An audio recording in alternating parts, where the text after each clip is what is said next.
रोम रोम भाइयों, सिस्टम पार देंगे। जय मित्रों, जय हिंद। बैगन। और ये मैं आसमान की ऊंचाइयों में बहुत ऊंचे, पूरा कोहरा ही कोहरा।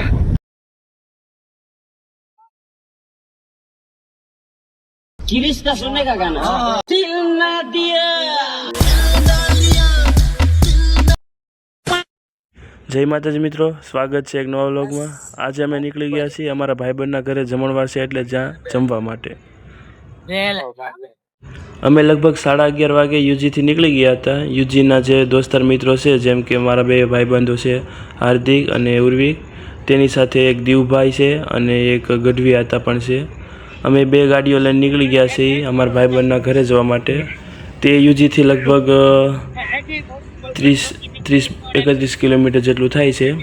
તો અમે નીકળી ગયા બે બાઇક લઈને।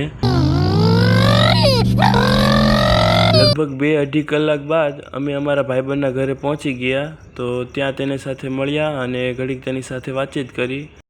અમે પહોંચ્યા ત્યારે લોકો જમવા બેસી ગયેલા હતા। પછી આપણા ભાઈબંધે આપણે જમવા બેસવાનું કીધું, એટલે અમે પછી જમવા માટે બેસી ગયા અને બધા લોકો સાથે જમવા બેસી ગયા।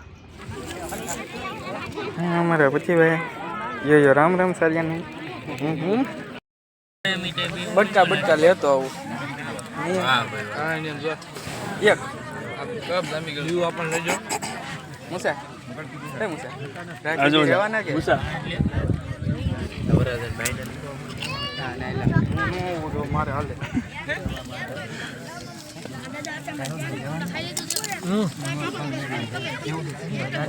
ગાડી ઉધાર લાવે ગાડી ઉધાર લાવે 3:30 વાગે ગાડી આપવાની છે।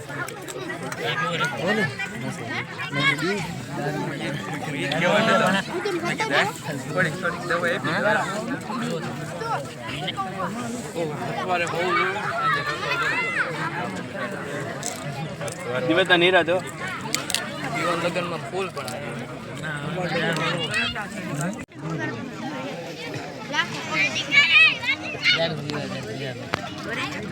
અક્ષિત ને બોલાવો પડે દૂધ હતું BMW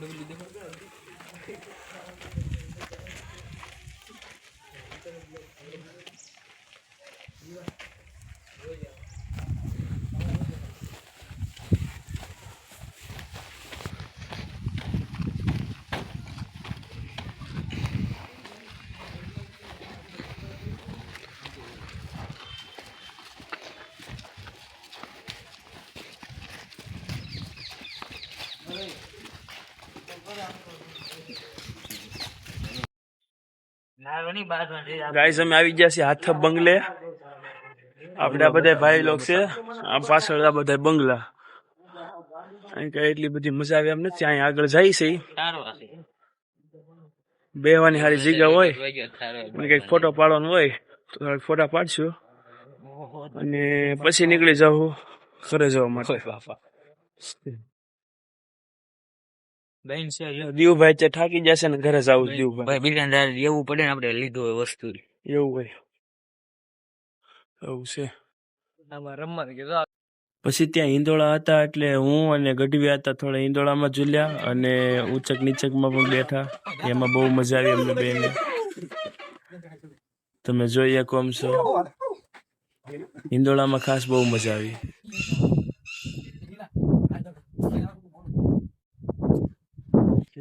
દીવભાઈ અત્યારે ઘરે જવું છે પણ નહીં મેળવે એમને।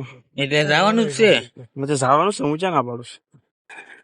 पहले दरिये जाएंगे दरिये નહીં આ તો હોય તો બે આ તો ભલે દરિયો વચ્ચે કાઈ બેહવા નો આવે અમારા ગામમાં આપણને એમ થાય થાય અમારા ઘરમાં ડુંગરો તો ત્યાં ચડી બેહવા અમારા ગામમાં ડુંગરા છે એટલે જાય તો જાતું ને એટલે જ છે કોઈ નો જાય કોઈ ગોઠવણી આવે ને એમ જઈને એટલે તમારે બાજુમાં તમે જરૂર બેહો ગયા તો મેલ તો દોઈ નો થાય નંગાળી જાય।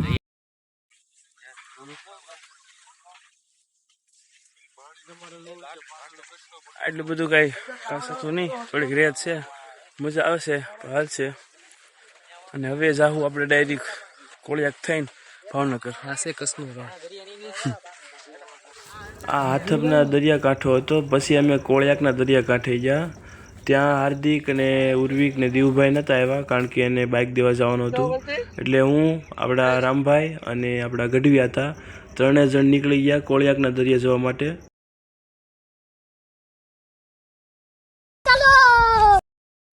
તો મિત્રો, આ કોળિયાકનો દરિયો છે. અમે આવી ગયા છીએ કોળિયાકના દરિયે. તમે જોઈ શકો છો એમ છો. ગાઈઝ, કોળિયાકના દરિયા આવી ગયા છીએ. હા ભાઈ, આવી જાઓ. આ જો કોળિયાકનો દરિયો છે.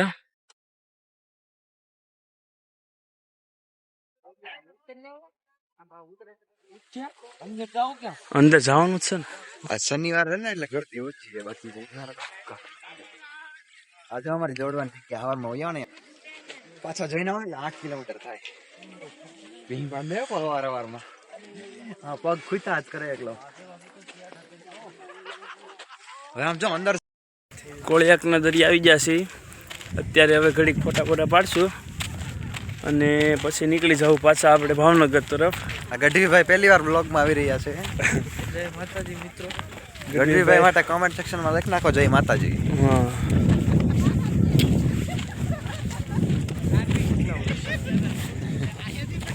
બાકી આવે મજા આવી છે. તમે પણ એકવાર આવી જાઓ કોળિયાકના દરિયા કાંઠે. મજા આવે એમ જ છે. પુથીભાઈનો કોન્ટેક્ટ કરી લેવો. આપણે કોમેન્ટ સેક્શનમાં તમ તારે ચર્ચા કરી નાખશું બધી.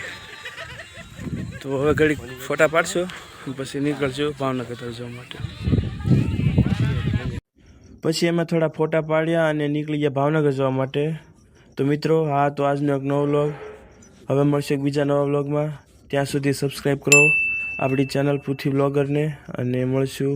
જય માતાજી મિત્રો.